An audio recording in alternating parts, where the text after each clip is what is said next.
susunod na magsasalita ay isang teknolohista, or in English, a technologist. Now, when I was looking at his CV and reading about Dr. Greg Tangonan, I was asking myself, and I thought I was a geek. Hindi pala. There are more people who are geekier than I. Specifically, Dr. Greg here finished, of course, with a Bachelor's of Science in Physics. He received his graduate training in Caltech, which is the nerd heaven in Southern California, a PhD in Applied Physics. He joined the Hughes Research Laboratories as technical staff, section head, department manager, principal research scientist, and then eventually laboratory director.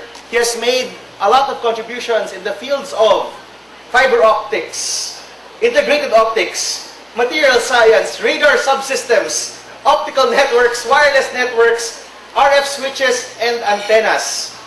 Wow, bigat, di ba? Okay, he has received 49 US patents and has won awards for fiber optic security and optical networking components. He has left, of course, HRL Laboratories as Director of Research, come back home here to the Philippines where a number of students are benefiting from the numerous things he has to share with them. So mga kaibigan, I'd like to introduce, it's my pleasure, to introduce to you our technologist for the night, Dr. Greg Tangonan. Okay, when I was invited by Mark, Mark has been going to Ateneo attending my innovation class, and we've been having a lot of good conversations about technology. So he asked me to come and speak. It caused me to think, what would I really want to talk about?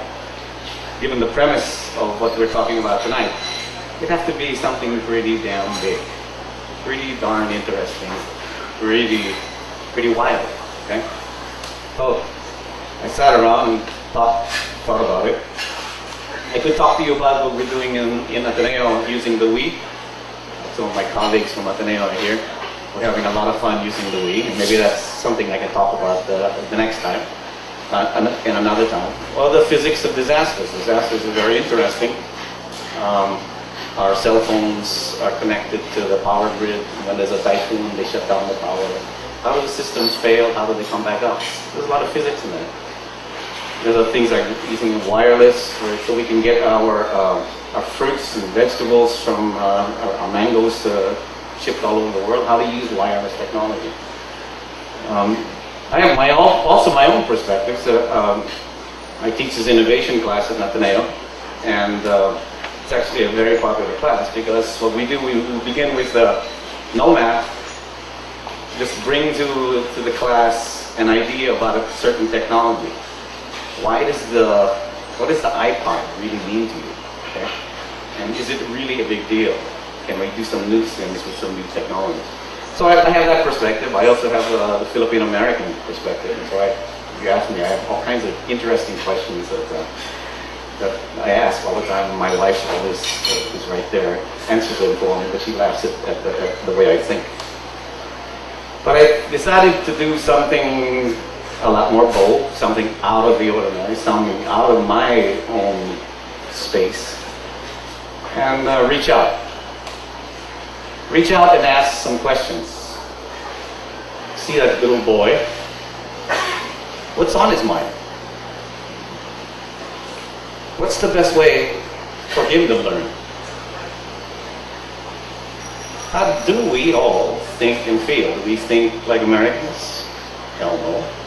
Thank God. Okay. And are there some breakthroughs in technology that might help us understand these very, very deep questions? So being a technologist, I'm going to tell you a technology story that's evolving. It's not a fixed story. It's not a done deal. Okay? But it's probably one of the most important questions that we can ask. These are very deep questions. And you might be wondering, how is technology going to help us do this? Right? So what you'll see is, I'll show you a whole bunch of new technologies that are happening. And then I'll bring it back and deal with all of us. Okay? So let's begin with a technology survey. And we're going to now enter the arena of mind control, believe it or not. Okay. There's a fellow, Matt Nagel, 29 years old, a tetraplegic. This guy is really paralyzed. Okay? Almost every which way you could possibly think.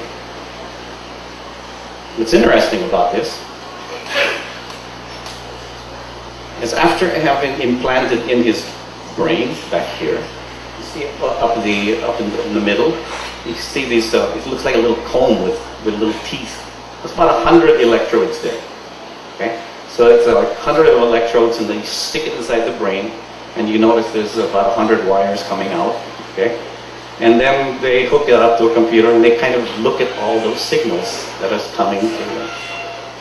Now this Matt Nagel, because of the work that they've been done at Brown University, and other places, and there's a company called Cyber, I gotta get it right, Cyberkinetics Neurotechnology Systems. He's able to, just thinking, to move a cursor.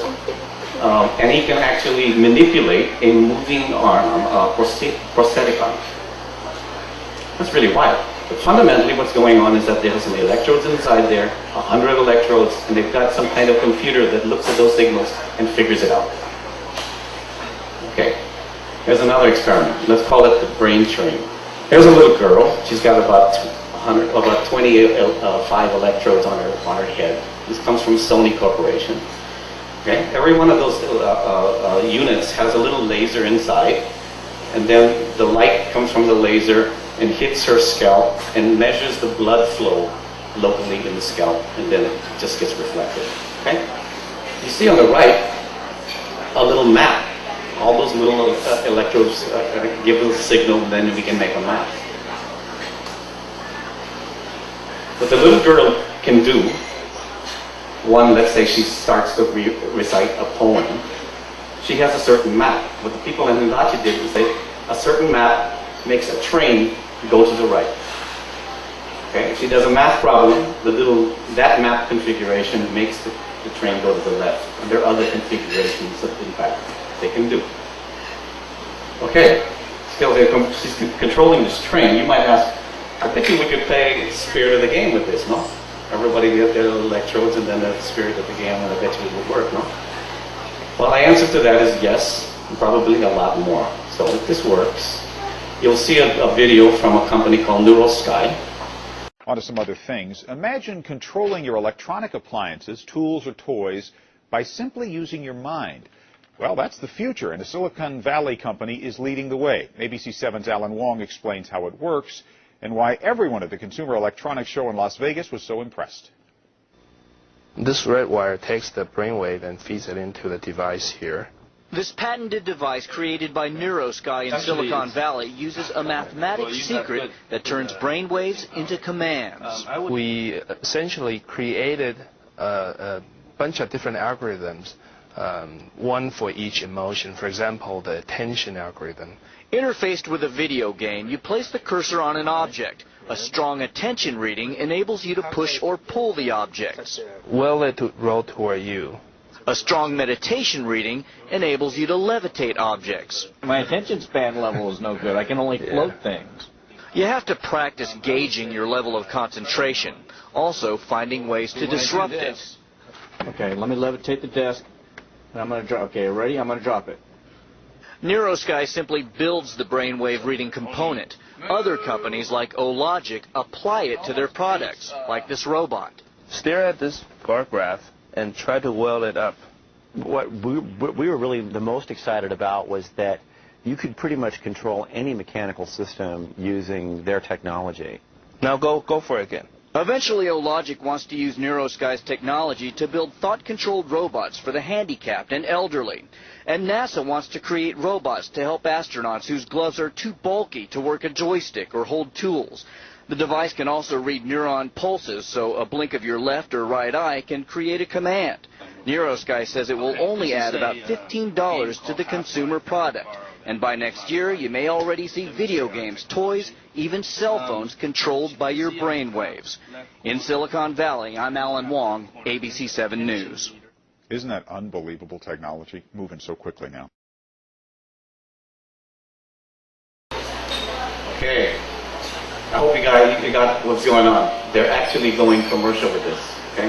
There'll be games next year, for this whole thing. But actually, you think about it, we better start having some second thoughts about that. Okay? And a lot of other people are quite worried about this, because now, imagine people doing this all the time, and then they're all really focused into this kind of work, and then they go over to Starbucks and they can't really interact with the rest of the world. Okay? So we have to at least hesitate and think about it. But the reality is, this commercial movement is almost unstoppable. Now I'm getting to the second half. The second half is we're going to take it deep. We're going to jump into the deep end of the pool. I told you, this is, we're rolling the dice here. Okay? So,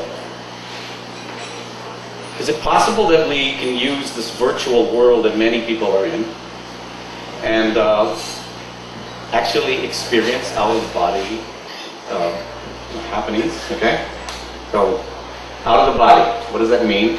So when a person is awake, he can see his body from outside his physical body. Okay? Just to get the terms right. Okay? So I'm going to show you some experiments that just got published in Science magazine, which is a very, very distinguished magazine. And when you send something to Science, there's a whole bunch of reviewers, and they will sit on this thing and they'll tear you apart. But these guys got published. Okay? So I'm going to tell you what they did. I won't give you all the details, and I won't do all the academic niceties and things like that. I'll get you a feeling for what's going on. Fundamental question of human consciousness. How does the self conform to our physical body? So here's an experiment. These guys published this thing with this title: Video Ergo Sum, Manipulating Body Self-Consciousness. For Science, this is a mind-blowing title, okay? So here's what they do. There's the guy, the participant, the one in the middle of the top. They got a camera behind him, okay? And that participant has a goggle. He's looking at a goggle, a display. It's not just a one-to-one image. They actually enhance it, make it look a 3D image of himself, okay? So the guy on the right, the virtual guy, is a really nice 3D replica of what the camera sees behind the participant. So it kind of looks like that, the holographic projection. So what they do is that they go in there and actually, so you're watching this video of yourself, so to speak, okay? And then they come behind you, okay? And then they kind of tickle your back. So you're seeing yourself, you're seeing this, what looks like yourself, but you're being tickled, and you can actually see that virtual image of yourself is also being tickled. Okay? When they were asked, how did you feel? They in fact felt, oh, I feel kind of weird. It's a bit odd, but at times I feel like it's very natural. That in fact, when somebody is tickling, so to speak, the virtual image, I feel it in reality. So weird as it is in fact one already early implementation of out-of-the-body experience, but just using video cameras. They didn't do hypnosis. The guy wasn't on drugs or something like that, okay? And then what they did was that they said they shut down the video, and in fact, they said they took him back, and they said, okay, we're going to start again, and they let them walk back. And in fact, what they did was approach the virtual image a lot closer. That's the intent of that. So they found an actual bond between that virtual image and the physical person. Interesting experiment. Another experiment done very recently, I'll go a little bit faster, is done at University College London. So he's got two cameras, and essentially it's a similar experiment, only now he has the person's in front of me right here, so I can tickle his chest. But I can also go in front of the other camera and then make it look like I'm tickling his chest side, okay? So it looks very similar. The results are very similar with respect to the first study, but what he did actually was strike this virtual image. And the guy looking through the camera jumps. The guy's skin the resistivity changes in a dramatic way, just like somebody having a true out-of-the-body experience. This is spooky. Really spooky. Okay? Okay, so they're actually now, we can now simulate the out-of-body experiences in the lab. So this is kind of a wild experiment. And so what should we care about with these experiments? We had a nice meeting with Father Bulacao, okay? And I showed these experiments to Father, a bunch of us. And Father says, wow, this is really something. This is Father. This is really amazing. So we are now trying to figure out, what does all this stuff mean?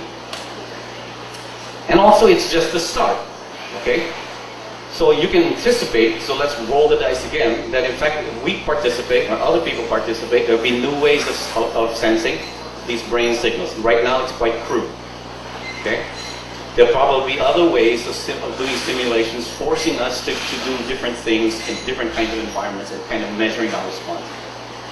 And probably we could do group experiments. So let's start asking some questions. Can we find a way to measure pagkakiramay and kia? Can we devise a game that only if you have the social IQ points that a Filipino normally has, you win? Why not? No? But nobody has done that yet, but surely we could do this. Can we understand the healing process?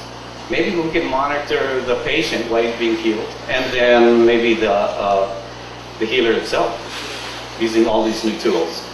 Do we understand pain, stress? Why are we so damn happy? We are very happy people. And why are we so musical? I saw Between Escalante, and you have to ask these kinds of questions. So maybe these kinds of questions are within reach. The Americans are going to go after what's called the decade of the mind. I'm going a little bit faster so nobody hits me. Okay? And they're going to go after this in a very, very big way. So I think we Filipinos should do this because we have unique answers to different things. We have different values. And if we don't do it, nobody will do it for us. So we are putting together a team at Ateneo to maybe attack this, working with Father Bulacao's people, the medical city, and others. And we're serious. This will take us 10 years. But we better do this. We have better do it for ourselves. Nobody else is going to do it for us.